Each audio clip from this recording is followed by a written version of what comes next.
ইরানের জন্য এই মুহূর্তে একটা খুব খারাপ খবর। ডোনাল্ড ট্রাম্প তিনি একটা টুইট করেছেন, আর যে টুইটে গোটা বিশ্ব নড়ে চড়ে বসেছে। টুইট করে ডোনাল্ড ট্রাম্প জানিয়ে দিলেন যে ইরানের তেহরানে যে সমস্ত মানুষজন রয়েছেন, আদিবাসী রয়েছেন, তাদেরকে তিনি বললেন আপনারা অতি দ্রুত আপনারা ওই তেহরান ছেড়ে চলে যান, কারণ তেহরানের ওপরে খুব বড় আক্রমণ হতে পারে, এইরকম একটা সম্ভাবনার কথা শোনা যাচ্ছে। যে ডোনাল্ড ট্রাম্প সেই টুইটে আরও লিখেছেন যে ইরান কোনোভাবেই পরমাণু গবেষণা চালিয়ে যেতে পারবে না, পরমাণু বম তৈরি করার ক্ষেত্রে তাকে কোনোভাবেই অনুমোদন দেওয়া হবে না, সেটাকে সর্বতোভাবে আটকানো হবে।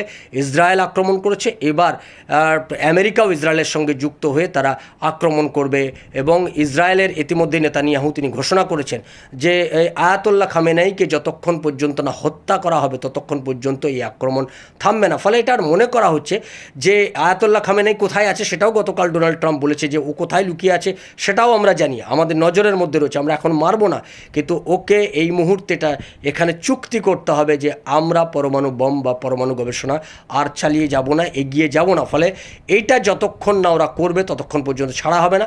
সেক্ষেত্রে মনে করা হচ্ছে যে ইরানে তক্তাপলট হতে পারে, অর্থাৎ ইরাকে যেরকমভাবে সাদ্দাম হোসেনকে হত্যা করে সেখানে ইরাককে দুর্বল করে দেওয়া হয়েছে, ঠিক খামেনাইকে, আয়াতুল্লাহ খামেনাইকেই হয়তো হত্যা করা হবে, কিংবা এখান থেকে ওকে পালিয়ে যেতে বাধ্য করা হবে। ইরানে নতুন একটা সরকার তৈরি হবে, গণতান্ত্রিক পরিবেশ ফিরে আসবে ইরানে। ফলে সেখানে ইরানকে যদি এই ধরনের পরিবেশে রাখতে হয়, ইরান যে মরণাস্ত্র তৈরি করছিল, যে মরণাস্ত্র নিয়ে গোটা বিশ্ব আতঙ্কিত, যে ইরানের হাতে যদি পরমাণু বোম যায় তাহলে গোটা বিশ্বের ক্ষেত্রে সেটা একটা খাতরা, গোটা বিশ্বের ক্ষেত্রে সেটা একটা বিপদ।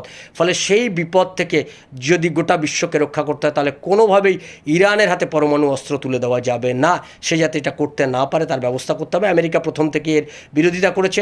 আমেরিকার সঙ্গে অতি সম্প্রতি আলোচনা ভেস্তে যাওয়ার পর ইসরায়েল আক্রমণ করে। এই আক্রমণের পেছনে ডোনাল্ড ট্রাম্পের হাত আছে বলে তারা বলে, ইরানের পক্ষ থেকে দাবি করা হয়। ইরান এখন বলছে তারা কোনোভাবেই নতি স্বীকার করবে না, কোনো শর্তেই তারা রাজি হবে না। শেষ পর্যন্ত ইরানের অবস্থা সাদ্দাম হোসেনের মতো হয় কিনা, আয়াতুল্লাহ খামেনির অবস্থা সাদ্দাম হোসেনের মতো হয় কিনা, আমরা সেদিকে নজর রাখবো।